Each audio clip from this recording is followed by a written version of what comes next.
Yes, yes, yes, yes, yes, yes. Bonjour, bonjour, bonjour, bonjour, bonjour. Alors, bienvenue encore ce matin dans notre émission matinale, la prédication financière matinale que je dénomme Bonjour FINAB. Donc, voilà un peu ce qu'on va faire cette année.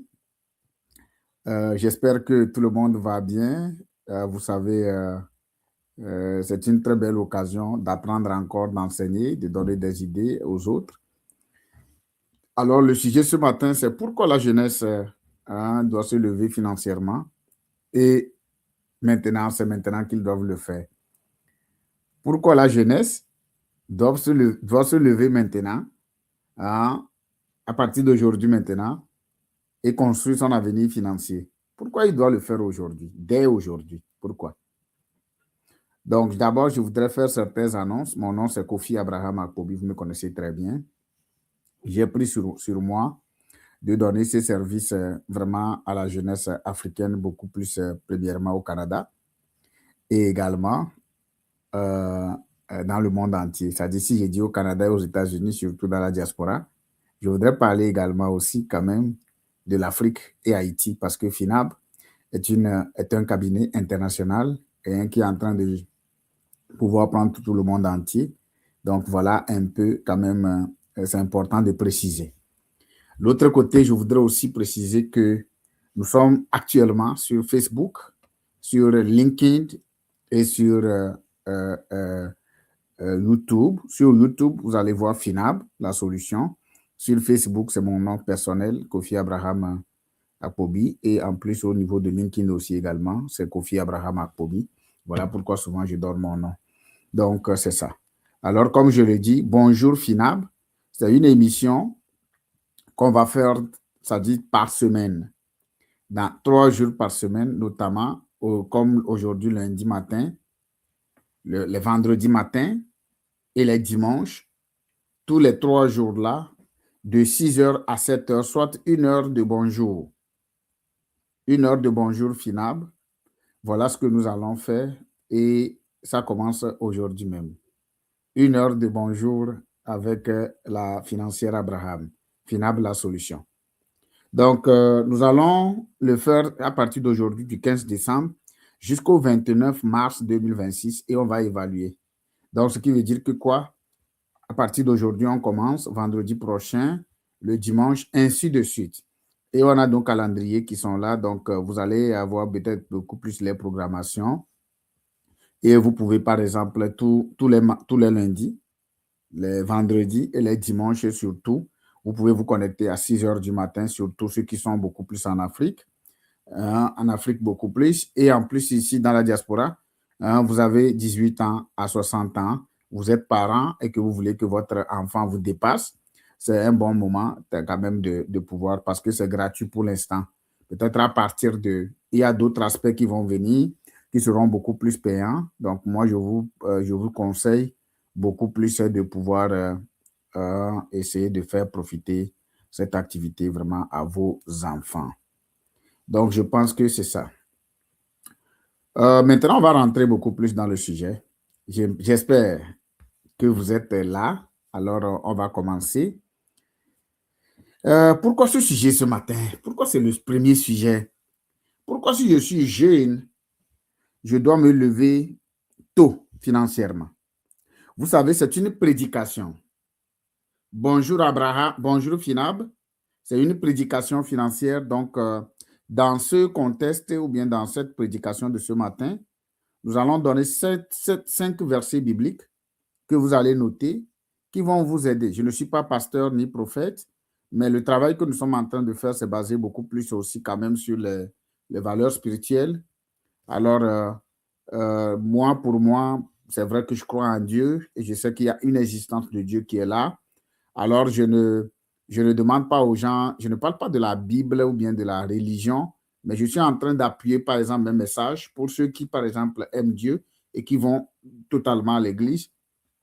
Et bonjour, madame, ou bien bonjour, monsieur, qui est sur TikTok.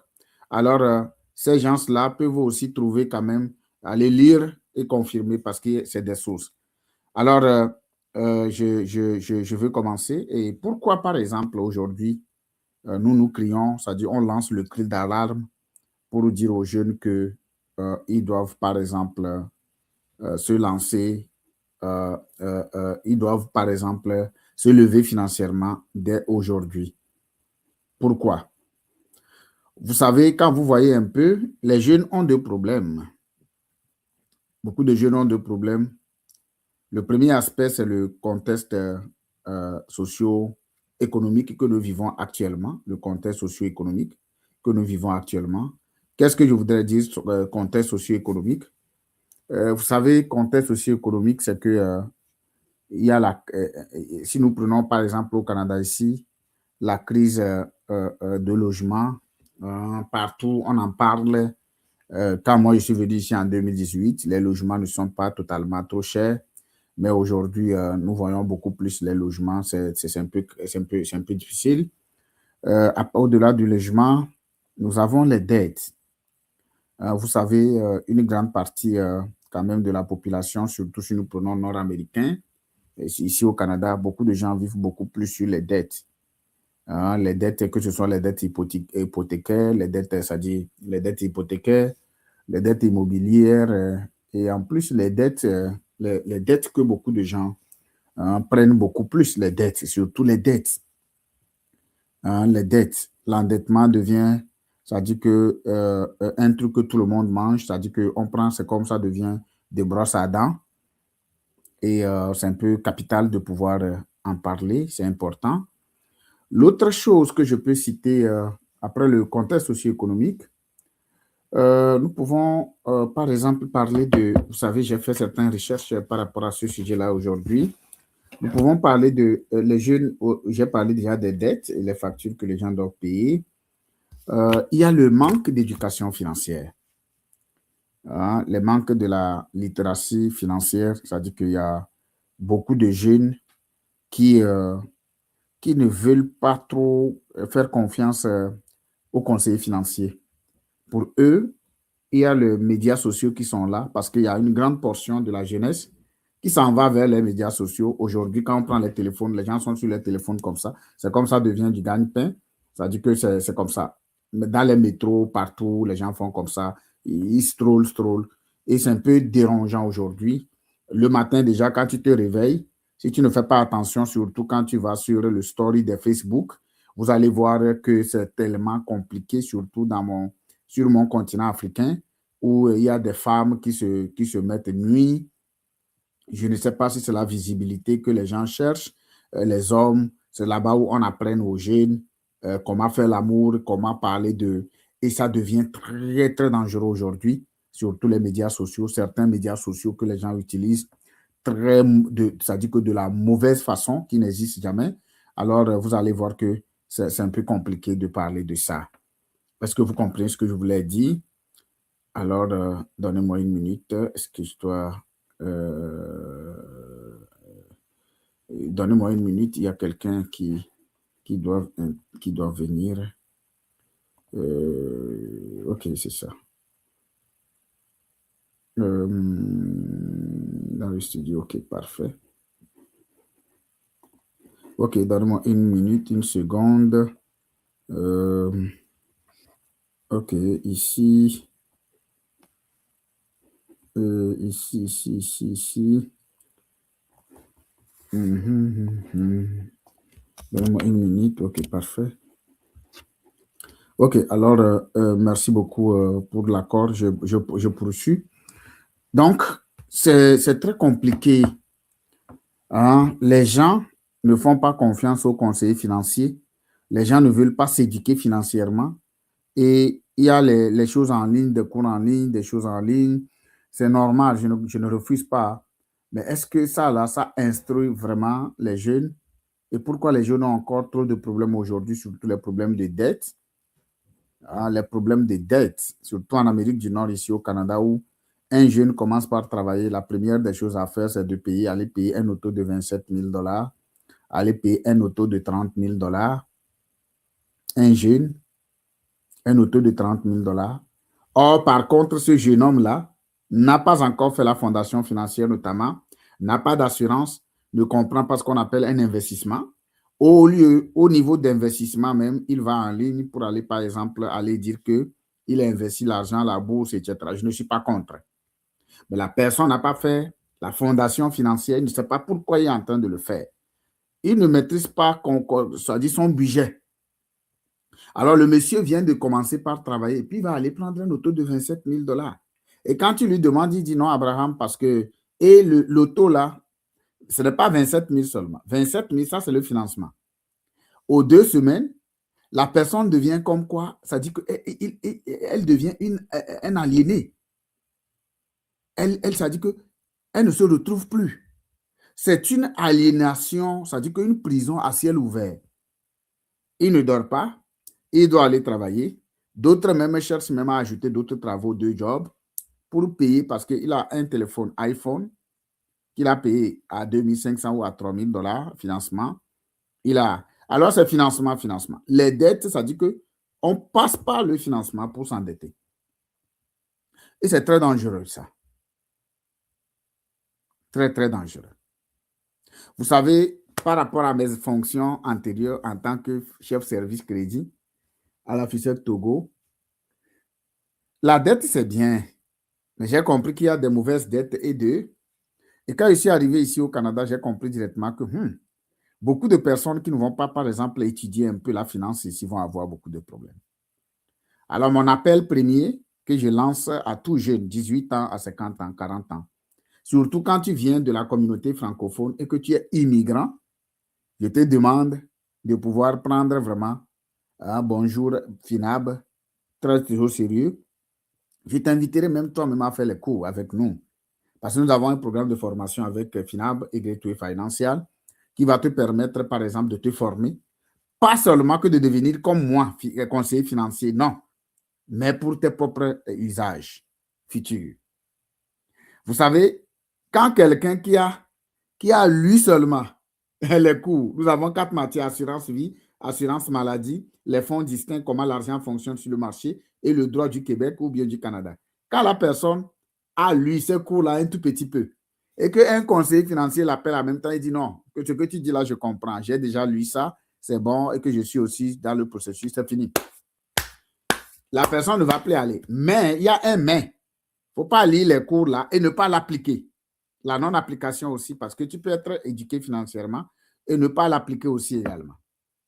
L'autre chose que je voudrais ajouter aujourd'hui, c'est que les jeunes n'arrivent pas à lutter contre la non-déduction. La non-déduction des taxes. Quand tu es jeune, tu dois penser, quand je gagne de l'argent, puisque nous sommes dans des pays où les taxes et les impôts sont hautement contrôlés, mais il y a des voies, des mécanismes, comment je peux dire, légaux, qui ont été mis en place par le gouvernement pour permettre aux gens de ne pas trop, est-ce que vous comprenez ce que je voulais dire?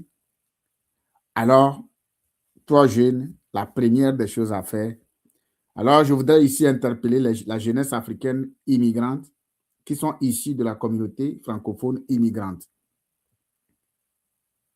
Bonjour Abraham, c'est un outil pour vous. Très important.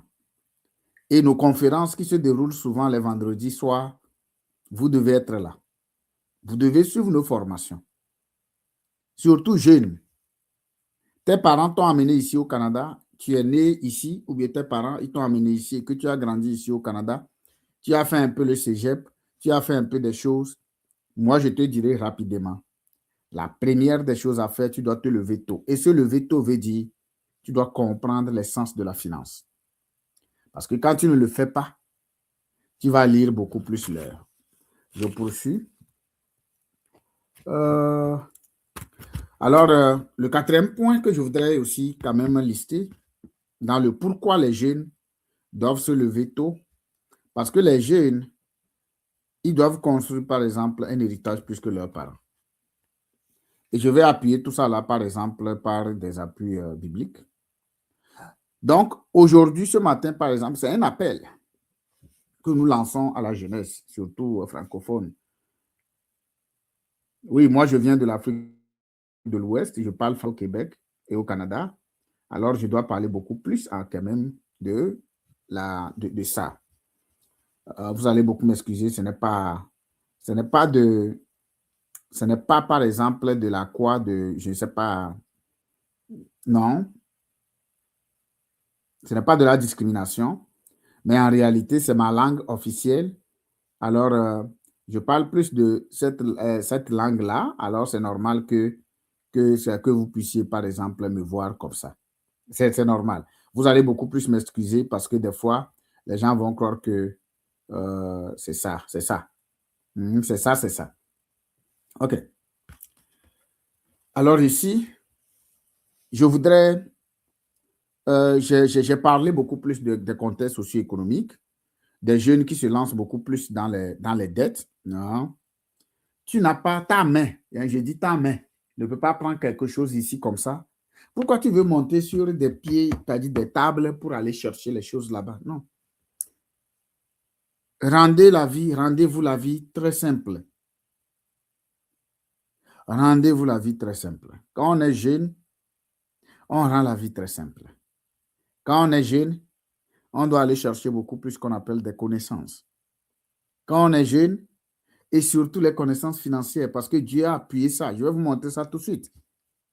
Moi, je ne suis pas trop biblique, mais mon travail de la prédication financière m'amène un peu à appuyer mes choses avec. Est-ce que vous comprenez? C'est vrai. Avant ça, je voudrais partager mon écran. J'ai fait certaines recherches aussi également pour vous ce matin, qui dans 3 minutes. Je vais vous partager mon écran et on va aller lire certaines choses tout de suite, s'il vous plaît. Donnez-moi 1 minute, je vais aller partager mon écran. Oui, est-ce que c'est plein d'écran que je partage? Oui, je pense pas un problème. Je partage mon plein écran et je m'en vais ici. Selon le devoir, ça c'est les sources. Écrit par M. Gérard Bérubé, qui est chroniqueur ici au Canada. Il parlait de jeunes toujours. Et si vous pouvez aller lire ça également, ses chroniques, c'est important. Il fait des bonnes choses. Il a été question en avril passé de la détérioration rapide de l'abordabilité et du déficit et difficile accès à la propriété. Bon, ça, il parle de logement, etc. Mais le point qui m'a beaucoup intéressé, c'est qu'il a parlé de la zone de turbulence et d'une récession, tout ça là. Il a parlé aussi également des factures. Vous allez voir ici que les factures, payer les factures. Quand tu appelles un jeune, oh Abraham, j'ai des factures à payer, c'est normal. Et ça devient un problème pour les jeunes. L'endettement, je l'ai déjà dit, les jeunes qui se donnent, qui se mettent beaucoup plus dans les dettes, et c'est un peu compliqué, c'est méchant qu'on amène les jeunes à consommer ce qu'ils ne peuvent pas payer normalement. Quand tu prends un jeune, directement, il pense à comment faire service aux consommateurs et apprendre directement service aux consommateurs et puis peut-être d'autres, c'est la faillite. L'autre chose, quand on fait un sondage avec Equifax, bon, Equifax, c'est une institution ou bien un organisme avec lesquels, bon, qu'on contrôle par exemple les crédits, les taux de score de crédit et toutes les institutions financières comme bancaires, comme les banques et les compagnies, vont là-bas pour aller, par exemple, voir est-ce que la personne a un bon score de crédit, etc.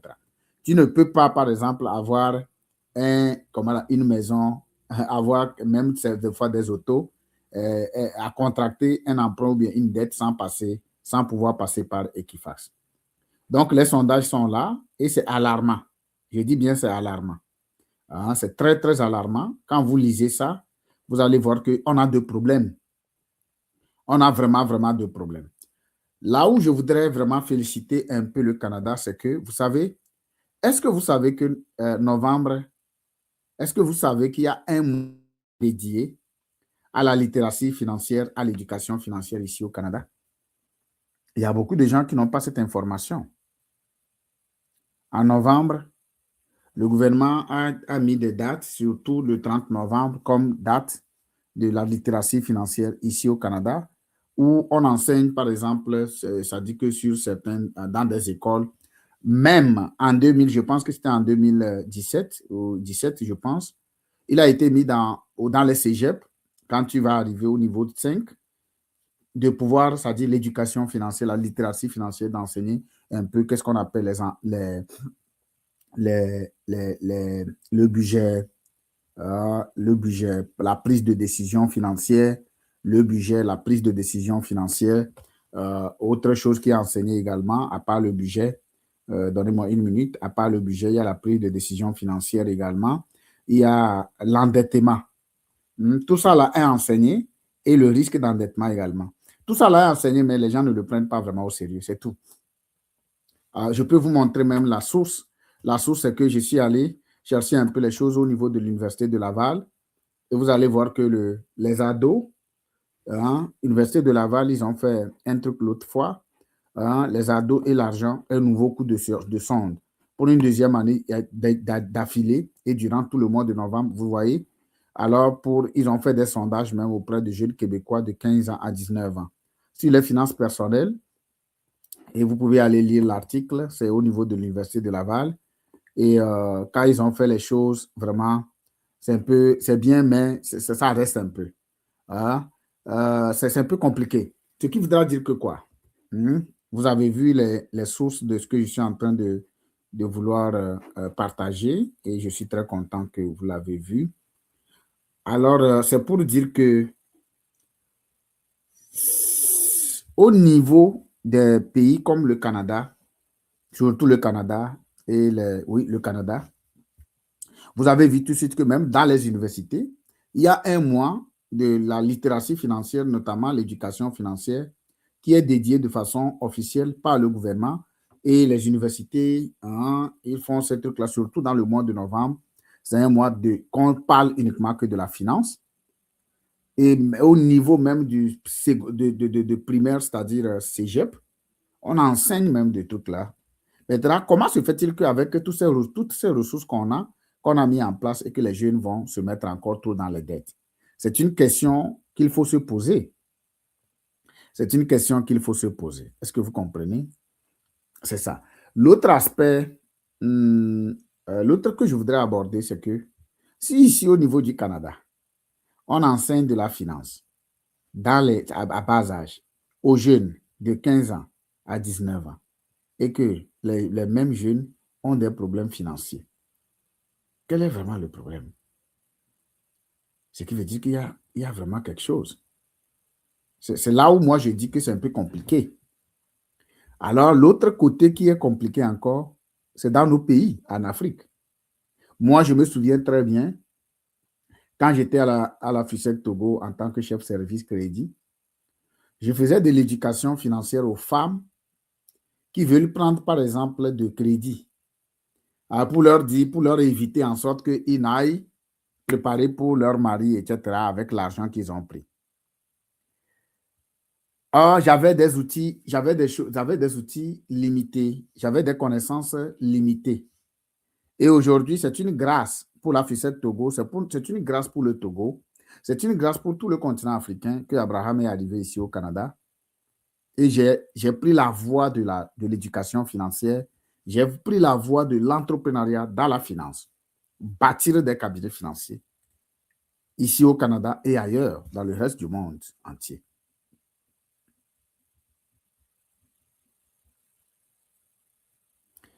Est-ce que vous comprenez ce que je voulais dire? Donc, c'est une grâce pour des institutions de microfinance parce que j'ai été longtemps chef service crédit pendant 8 ans, passant par agent de crédit, chef service crédit. Alors, si on dit chef service crédit, c'est quelqu'un qui était dans la mobilisation de l'épargne. C'est quelqu'un qui contrôlait, c'est-à-dire que les chefs services, c'est-à-dire les chefs Ciscofob, les chefs qui contrôlaient, c'est-à-dire que en dessous de moi, il y avait des chefs qu'on appelle chefs Ciscofob. Ça c'est dans notre jargon de microfinance à la FUSEC, ça, Ciscofob, c'est que nous avons des jeunes, nous avons des femmes, des jeunes et femmes, des hommes et des femmes qui sont là pour aller sur le terrain avec moto et auto pour pouvoir aller collecter de l'argent à domicile. Ils font des collectes à domicile. Et nous avons des dirigeants, c'est-à-dire que des chefs section qui dirigent et je dirigeais ces personnes-là. Ce qui veut dire que moi-même, je dois maîtriser comment le travail se fait sur le terrain. Je l'ai fait pendant 8 ans. Je dirigeais aussi également les agents de crédit, ceux qui doivent monter des crédits, donner de l'argent, et j'approuvais. Si ça ne passe pas par moi, je donnais mes avis à la fin et j'amenais les dossiers au niveau des comités pour pouvoir aller défendre ces dossiers-là. C'est ce que j'ai fait. C'était ma vie pendant plus de 8 ans et j'aimais. Je faisais beaucoup de recouvrement. Alors ici aussi, je voudrais dire à la Fichette Togo et toutes ces compagnies, les compagnies qui ont des problèmes de dette, avec Finab aujourd'hui, vous ne devez plus avoir de problème parce que Finab est la solution. J'ai fait le recouvrement pendant 8 ans à la Fichette Togo. Alors, j'ai appris de Lomé jusqu'à Djarak-Manga. Je sais pourquoi les gens ne payent pas leurs dettes. Alors, Finab peut être vraiment une solution pour vous. Et aujourd'hui aussi, avec le cabinet de mon confrère Enseignedi, qui est juriste d'affaires très sérieux, avec nous deux, notre collaboration, nous pouvons vraiment essayer de donner une solution durable à nos institutions de microfinance, beaucoup plus sur le continent africain. Alors, je voudrais lancer ici un appel à la CIF, à la CIF, Confédération des institutions de microfinance en Afrique de l'Ouest, pour dire que vous avez des ressources aujourd'hui, des gens qui sont sortis, par exemple, de l'institution avec expérience et qui sont partis chercher des expériences externes ailleurs et qui peuvent, par exemple, aujourd'hui vous aider avec leur cabinet pour vraiment essayer de pérenniser l'institution sur le continent africain. Ça, c'est une petite parenthèse, s'il vous plaît. OK. Je reviens dans le sujet. Alors, regardons un peu là où on va aller avec les versets bibliques. Hein? Les versets bibliques. Donnez-moi une minute. OK. Vous savez, c'est un appel que je voudrais lancer ici aux jeunes ce matin. C'est un appel. Tu es jeune francophone, lève-toi. Tu es sur le continent africain, lève-toi. Les gens vont dire à Abraham, tu veux que je me lève pour aller faire quoi? Tu dois te lever. Il ne faut pas être des pleurnichards, des gens qui pleurent comme quoi si rien. Non. Il faut éviter. Devant Dieu, là, il ne faut pas trop pleurer. Alors, je voudrais dire ici que ce matin que tu es en train de suivre, surtout que tu vas tomber sur ces vidéos, c'est un jour différent. C'est une journée différente. Te lever le matin très tôt à 6 heures pour dire bonjour à Finab, je pense que c'est une activité noble et c'est beaucoup plus important. Et c'est ici que les jeunes doivent venir. Les jeunes ne doivent pas aller voir les gens qui dansent, les gens qui sont en train de fesser, booster leurs fesses. Tu vois ça, qu'est-ce que tu mets dans ta tête? Tu ne mets rien dans ta tête, mes amis. Tu ne mets rien dans ta tête. Parce que pour réussir là, la première, ça dit des clés. La clé première, la clé première, la première clé. Qu'est-ce que tu mets dans ta tête?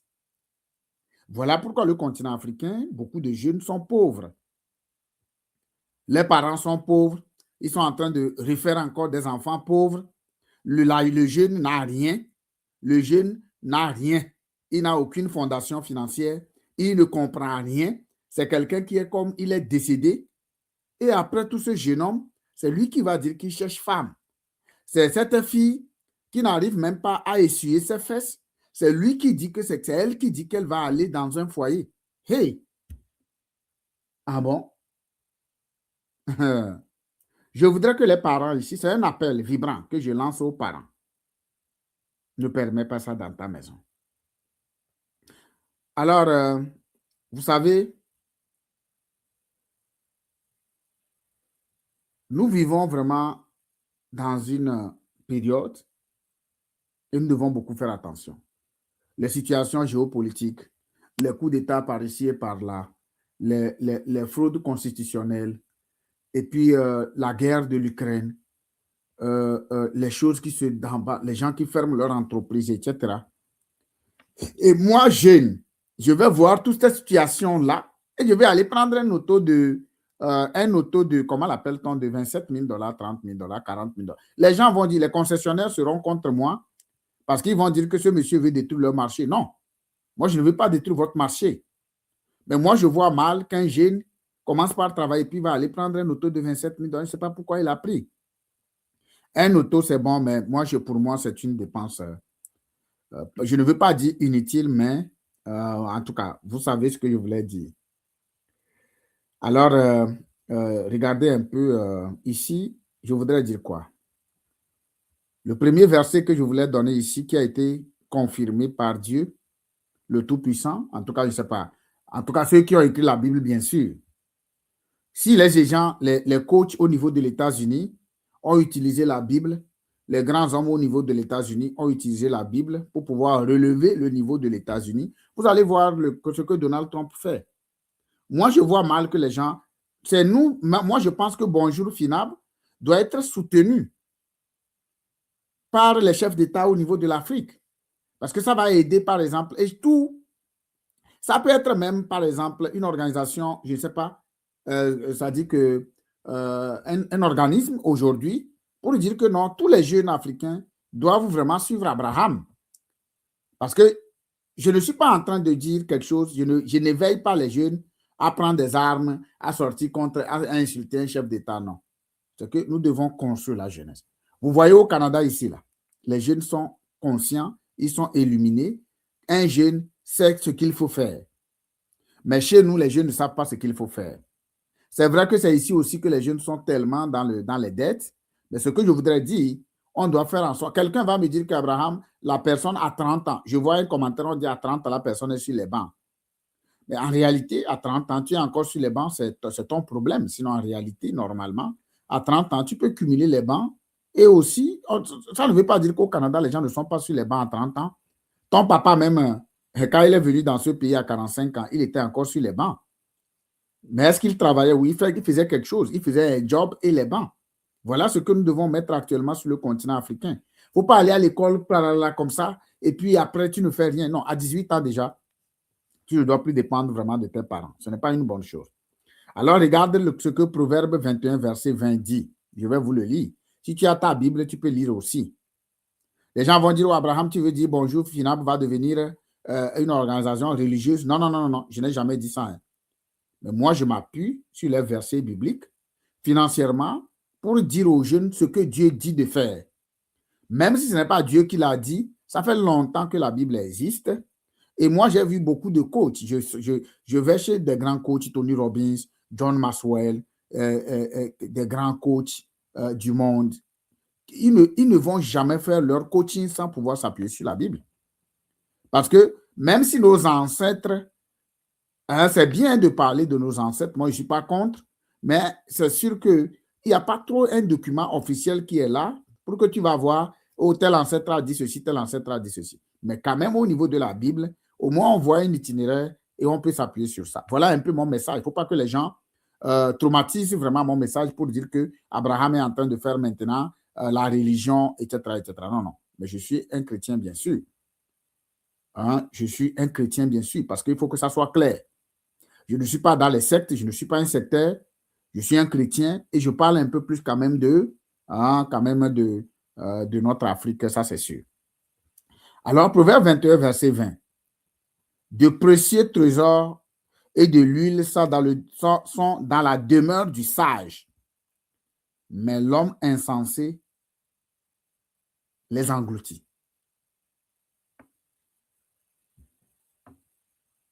Mon ami, quand tu te réveilles très tôt, tu te lèves très tôt et que tu commences par faire ta fondation financière, la vie devient facile. Un jeune qui travaille, tu fais 40 000, tu dois cotiser presque plus de 500 $ dans ton assurance. Pas une assurance temporaire, hein, parce que l'assurance temporaire ne peut jamais te donner, et la prime ne peut jamais aller à 500 $. Je te parle de l'assurance universelle avec valeur de rachat et qui te permettra de pouvoir avoir, par exemple, ce qu'on appelle la stratégie du régime de retraite assuré, si tu es au Canada ici. Un jeune qui est en train de prendre de l'assurance temporaire, il est en train de payer 20 $, tu es maudit. Ce n'est pas bon pour toi. 100 $, c'est bon minimum, mais 500 $ et 1000 $, c'est encore bien. Alors, la sagesse financière distingue ceux qui bâtissent et ceux qui gaspillent. la sagesse financière. Ça, normalement, c'est un sujet à part que je devais développer. Proverbe 21, verset 20. Note ça. Proverbe 21, verset 20. Surtout quand je commence par parler de la Bible, les insensés, les jeunes voyous, les bandits ne vont pas se connecter sur Bonjour Finable. C'est mieux comme ça pour moi. Parce qu'il y a des gens qui sont sur les réseaux sociaux, ne savent pas ce qu'ils font. Ils n'ont pas de sujet. Et quand tu es en train de faire ce genre de prédication, ils viennent pour mettre de n'importe quoi. Imbécile. Vous savez, un jeune doit avoir une discipline financière. Un jeune doit semer financièrement. On ne récolte que ce qu'on a semé. On ne récolte que ce qu'on a semé. Je ne suis pas contre les dîmes. Attention. Je ne suis pas contre les dîmes. Mais regardez, si je prends le Canada,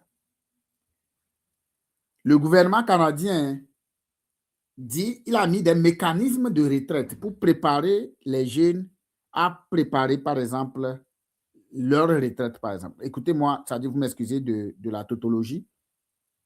Alors, il dit, quand tu es jeune, tu vas commencer par faire les impôts à partir de 18 ans. Mais si tu es jeune et que tu gagnes de l'argent, moi, ma fille a commencé par faire l'impôt à 14 ans. Je viens de l'Afrique ou du Togo, j'ai amené ma fille ici à 14 ans parce qu'elle travaillait avec moi. Donc, c'est normal qu'elle fasse l'impôt parce qu'elle avait un revenu.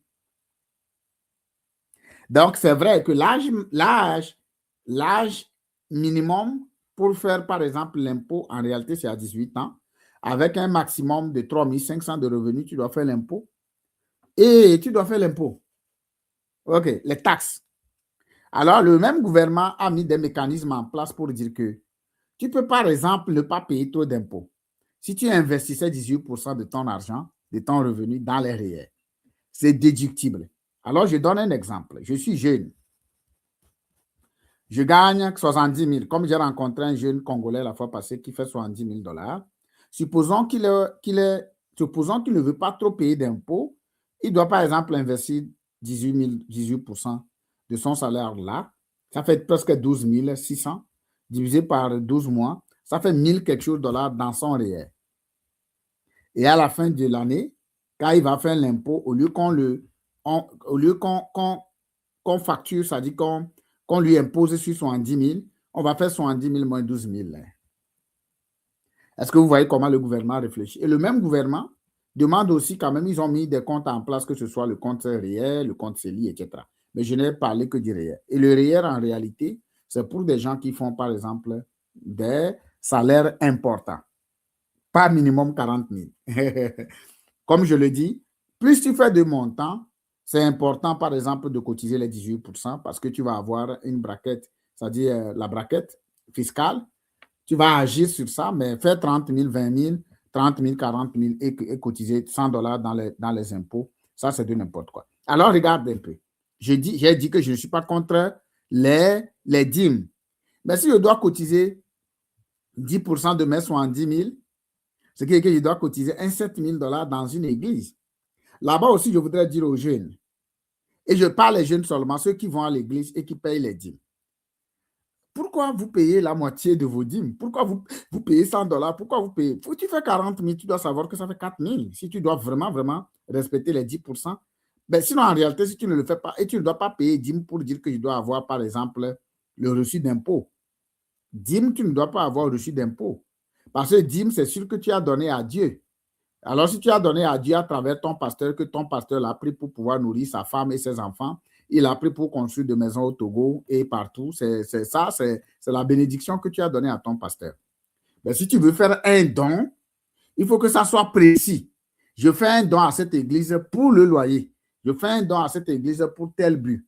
Je ne suis pas là pour développer ça, mais c'est pour vous dire que un jeune qui, par exemple, doit avoir une habitude, supposons que tu ne payes pas les dîmes, mais prends les 10% de ton salaire là pour investir dans ta vie. Et Finab peut t'aider. Finab, avec la collaboration avec Gateway et avec beaucoup de compagnies, surtout avec Ivari, nous pouvons t'aider ici au Canada, dans toutes les provinces. Hein? En te bâtissant, comment l'appelle-t-on, ce qu'on appelle une fondation solide, financière solide, hein, pour que tu puisses bien couvrir bâtir ta maison financière. Parce que si tu veux, par exemple, construire une maison à 2 étages, une maison à 3 étages, il va falloir que la fondation soit solide. Je donne un exemple de la fondation solide. Je prends une jeune fille de 18 ans qui vient de gagner un contrat de 50 000 ou 90 000. Il ne fait pas de l'entrepreneuriat, mais il a gagné un contrat parce qu'il a fait une formation modulaire et que les compagnies courent derrière elle et puis après tout, il a gagné un emploi de 50 000. Automatiquement, si c'est Abraham, la première des choses que je vais lui dire, c'est que à quel âge tu veux aller au foyer, par exemple, ça, on commence par là. Et combien d'enfants tu veux faire dans le futur? Quel est vraiment tes projets financiers? Oh, je vais aller au foyer à 22 ans, je vais aller au foyer à 25 ans, je veux faire 5 enfants. OK. Je veux, par exemple, prendre ma retraite à 30 ans. Non, prendre ma retraite à 5 enfants. Je vais au foyer à 22 ans. À 25 ans, je commence par faire les enfants. Je vais au foyer à 25 ans, je commence par faire les enfants. À 30 ans, 35 ans, moi, je finis ma vie. OK. Et quel revenu tu veux accumuler? Non, je veux avoir, par exemple, arrivé à 35 ans, je veux avoir 1 million de dollars dans mon compte. OK. Alors, directement, tu prends 1 million de dollars d'assurance. Écoutez-moi très bien. Est-ce qu'il peut avoir 1 million de dollars? Parce qu'il a 18 ans moins 35 ans. Ça fait 17 ans. Alors, qu'est-ce qu'on va faire?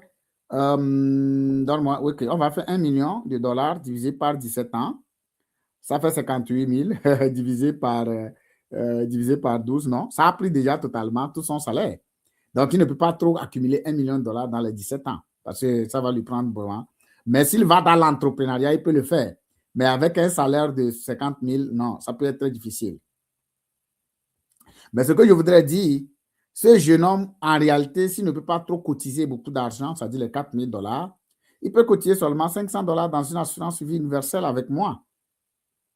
Alors, les 500 dollars vont couvrir une partie. À peine 80 dollars vont aller couvrir l'assurance vie universelle parce qu'il n'a que 18 ans. Ah non, pas 80 dollars, c'est à peine 50 dollars ou 60 dollars qui vont couvrir l'assurance vie universelle de 1 million de dollars. La personne parle de 1 million de dollars. Alors, tu dois lui donner un capital total d'1 million de dollars cash jusqu'à 100 ans. Et regarde ce qui va s'arriver. Chaque mois, il va cotiser 500 dollars. Alors, c'est 80 dollars qui iront. Mais attention, dans les 1 million, il faut lui donner aussi une couverture contre les maladies graves parce que la fille, à partir de 22 ans, 23 ans, 25 ans, il veut aller au foyer, le cancer peut arriver, elle peut contracter une maladie grave ou elle peut ne plus vraiment aller travailler. Et ce n'est pas bon pour elle. Alors, il faut lui coller directement un 25 000, un chèque de 25 000 ou 50 000 dans l'assurance, c'est-à-dire couverture maladie grave. Alors, chaque mois, il cotise 500 dollars. Elle cotise 500 dollars. Écoutez-moi très bien, les jeunes au Canada, les parents, ce que vous devez faire à vos enfants qui travaillent. Elle cotise 500 dollars. Il y a un 80 dollars ou 50, 70 dollars qui couvre les 70 ou 60 dollars, surtout si c'est une fille, c'est moins cher, qui couvre les 1 million. Alors, première année, elle va cotiser combien? Presque 6 000. Vous savez combien les 6 000 peuvent générer en intérêt composé sur le marché financier? Admettons qu'on prend seulement un intérêt annuel sur 6 000 fois 8%, ça fait presque 480. Pas 480 peut-être mensuellement, mais cumulativement, la dame là, avec les 6 000. Donc, si les 480 rentrent dans son compte, ce qui veut dire qu'il y a 80 dollars, la personne gagne. Ce qui fait qu'au bout de 5 ans, même si la fille là, on commence à 18 ans, plus 5 ans, ça fait 23 ans. À 23 ans, les 1 million peuvent être libérés parce que il fait combien? 6 000 fois combien d'années? 6 000 fois 5 ans. Oui, ça fait 30 000. Vous savez quel intérêt 30 000 peut? Alors la dame là est libre financièrement. Même si elle ne cotise pas, les 30 000 vont générer d'intérêt pour payer les 1 million. Il a une base solide. Il peut perdre son emploi. Il peut aller, par exemple, aller dans un foyer, accoucher et ne plus, par exemple, aller travailler, par exemple. Elle peut contracter une maladie qui peut, par exemple, lui empêcher d'aller travailler.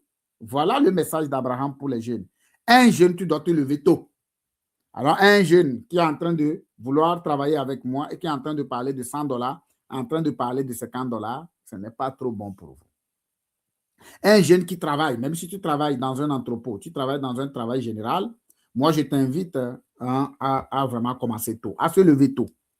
Parce que qu'est-ce que Dieu dit? C'est que tu es une bénédiction pour Dieu. Regarde un peu. La discipline financière, apprendre, bon, j'ai déjà dit ça. Car Dieu dit quoi? Dans Galates 6, verset 7, on ne se moque pas de Dieu. Ce que tu auras semé, c'est ce que tu auras récolté. On ne récoltera que ce que nous allons semer. Mais si tu ne sèmes rien, tu veux semer, tu veux récolter quoi?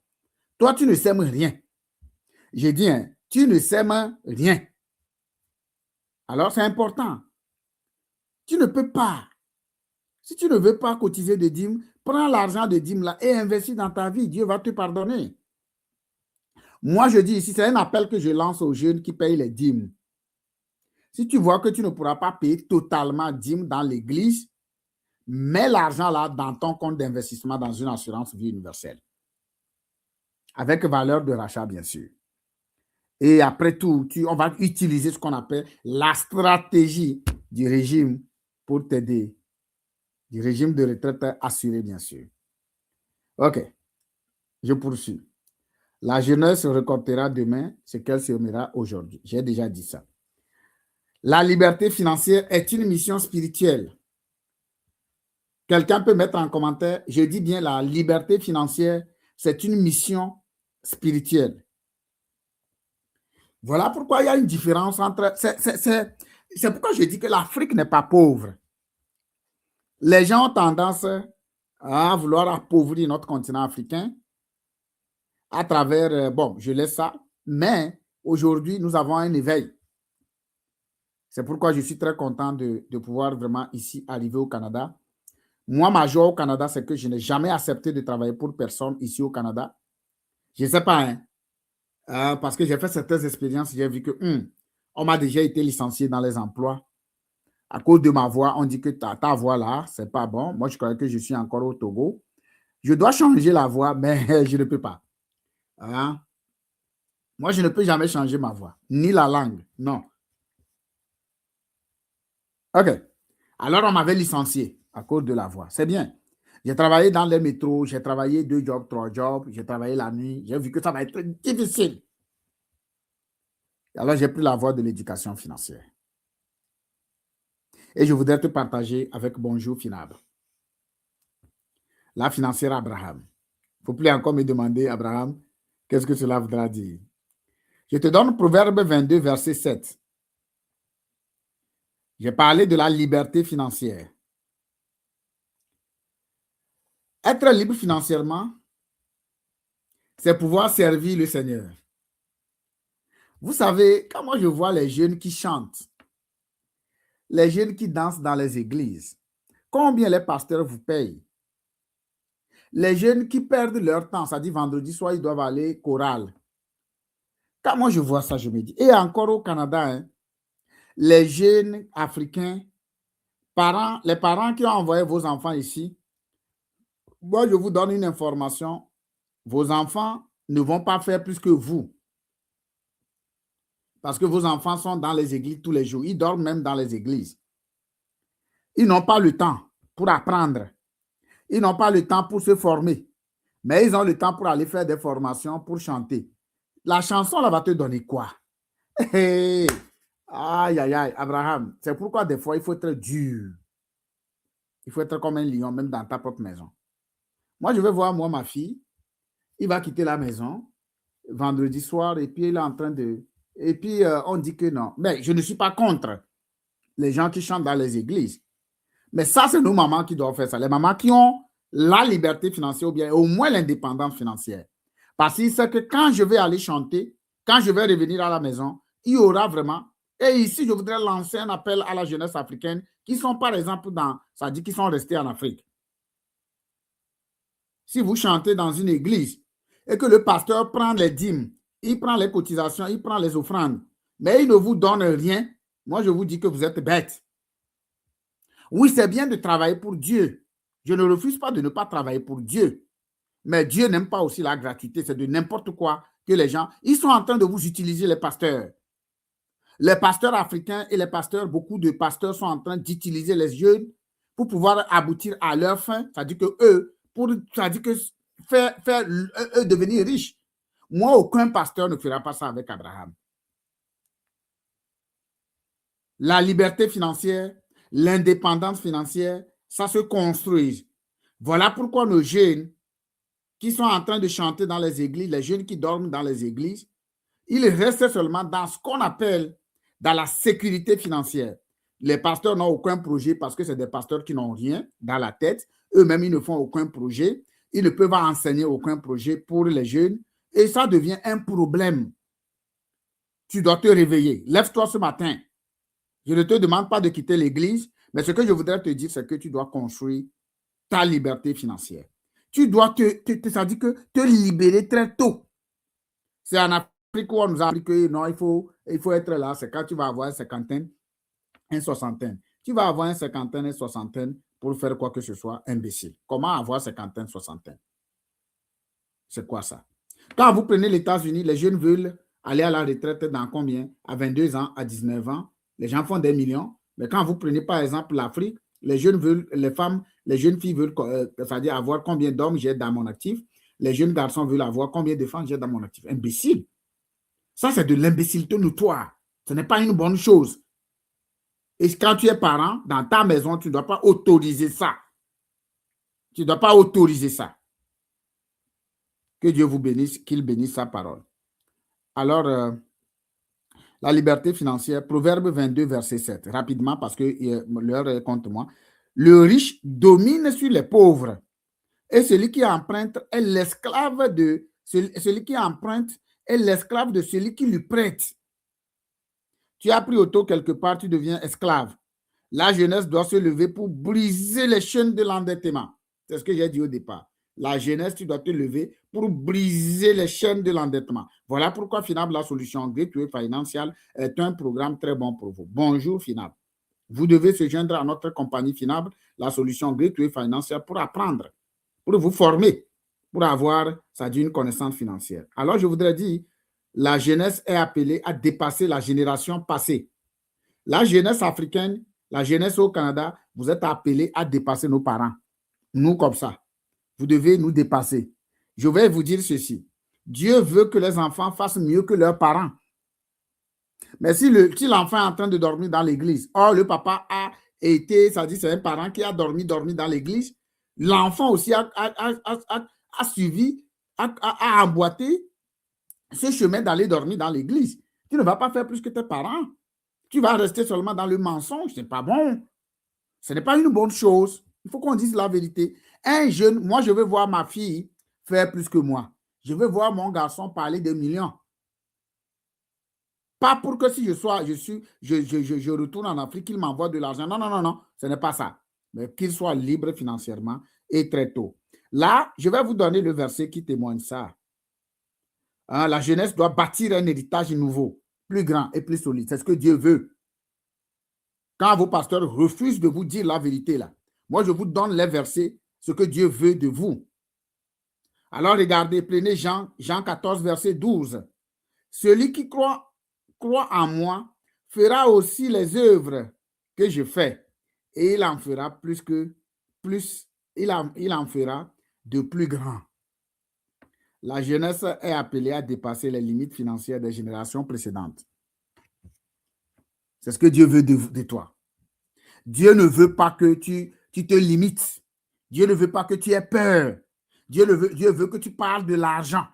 Dieu veut que tu parles de la richesse. Parce que lui-même, c'est un homme riche. C'est quelqu'un qui détient, c'est lui qui détient tout. Alors Dieu ne veut pas que tu te plaignes de l'argent.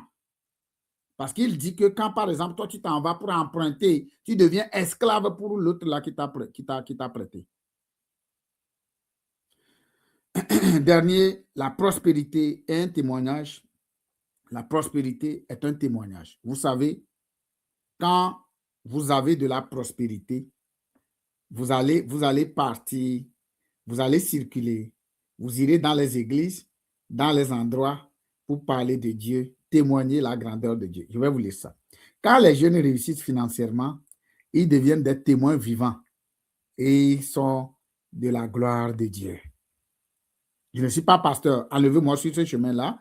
Je ne suis pas ni aussi prophète. Je suis en train d'apprendre à devenir un coach mondial, un coach financier, bien sûr, mondial. Et c'est mon travail. C'est mon apprentissage. Donc, j'apprends toujours, s'il vous plaît. Alors, je te donne par exemple ici, la prospérité n'est pas seulement pour soi, mais pour bénir les autres. Quand on devient bon, regarde Elon Musk. Regarde-moi aujourd'hui. C'est vrai que je n'ai pas encore trop de moyens, mais je ne veux pas me limiter. Mais on pense directement que nous portons déjà une mission. Dieu est venu nous choisir pour participer à la résurrection financière du continent africain et Haïti. Finable la solution. Même si nous parlons mal le français, Dieu est avec nous. Ce n'est pas affaire de français, parce que le Seigneur Jésus-Christ n'a jamais parlé de français, ni les apôtres n'ont jamais parlé de français, je ne sais pas. Mais ils ont parlé dans leur langue. Voilà pourquoi FINAB a eu ses bases actuellement au Togo. Alors, regarde un peu. Tu vas aller lire Deutéronome 8, verset 18. Souviens-toi de l'Éternel, ton Dieu, car c'est lui qui te donne de la force pour les acquérir. C'est lui qui te donne de la force. C'est Dieu qui a fait que tu as réussi. C'est vrai, moi aujourd'hui, c'est vrai, j'ai donné ma vie entièrement au Seigneur Jésus-Christ. Ça m'a vraiment permis. J'ai trouvé, c'est ici au Canada que moi j'ai eu le véritable Dieu. Parce que j'ai tellement trop souffert dans ma vie. Alors j'ai eu ici le véritable Dieu au Canada. Et je bénis le gouvernement canadien. Je bénis tout le sol canadien. Je bénis l'immigration qui nous ont permis et je bénis le gouvernement, les autorités canadiennes qui ont permis en sorte que nous, aujourd'hui, on voit grand. Parce que cette affaire que nous sommes en train de faire, on peut ne pas pouvoir le faire ailleurs. Et c'est le gouvernement, les autorités qui ont permis ça. Merci beaucoup, Dieu est avec vous. Et merci beaucoup aussi à Great Way Financial qui nous a permis aujourd'hui de mettre un système en place et pour nous lever très grand. Alors, je voudrais parler aussi de la discipline. Non, j'ai déjà parlé de ça. Alors, Jean 14, ça dit dépasser les générations, je l'ai déjà dit. Oui, celui qui croit, voilà, c'est ça. La jeunesse est appelée à dépasser les limites financières des générations. Donc, je voudrais conclure parce qu'il reste 2 minutes. Jeunesse africaine, lève-toi. C'est ton temps aujourd'hui. Je vais lire ce message-là. Les dettes ou les distractions ne doivent pas voler ton avenir. C'est ton temps. C'est ton heure. Les dettes, les distractions, les dettes, les réseaux sociaux, les factures ne doivent pas voler ton avenir parce que c'est ton temps. C'est ton heure a sonné. Dieu t'appelle à bâtir une liberté financière qui sera ton héritage et ton témoignage. Dieu ne t'appelle pas pour n'importe quoi. Et également, aujourd'hui, choisis la discipline financière. Tu es au Canada, tu es dans les provinces de Québec, Alberta, Saskatchewan, Nouveau-Brunswick et Manitoba. Vous êtes en Ontario. Cet appel, c'est à vous. Je vous ai donné 5 versets. Rejoignez notre équipe Finable la solution. Great Way Financial. Actuellement, nous sommes en promotion qui va finir le 25 décembre. Rejoignez-nous. Apprenez la finance. Vous n'allez jamais regretter. Merci beaucoup pour vous qui étaient là jusqu'à la fin. Merci beaucoup. Et on se donne des nouvelles pour la prochaine fois, le vendredi prochain, avec un autre sujet. Merci beaucoup et à bientôt.